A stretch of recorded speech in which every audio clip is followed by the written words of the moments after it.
பிள்ளாய், உன் தந்தையின் கட்டளையை கடைப்பிடி, தாயின் அறிவுரையை புறக்கணியாதே. அவற்றை எப்போதும் உன் இதயத்தில் இருத்தி வை, உன் கழுத்துக்கு மாலையென அணிந்துகொள்.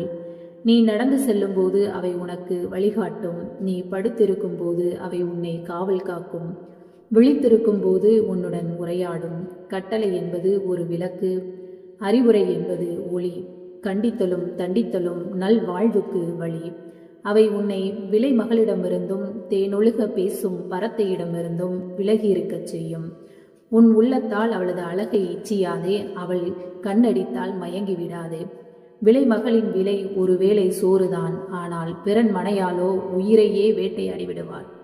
ஒருவன் தன் மடியில் நெருப்பை வைத்திருந்தால் அவனது ஆடை எரிந்து போகாமல் இருக்குமா? ஒருவன் தழல் மீது நடந்து சென்றால் அவன் கால் வெந்து போகாமல் இருக்குமா? பிறன் மனை நயப்பவன் செயலும் இத்தகையதே. அவளை தொடும் எவனும் தண்டனைக்கு தப்ப மாட்டான்.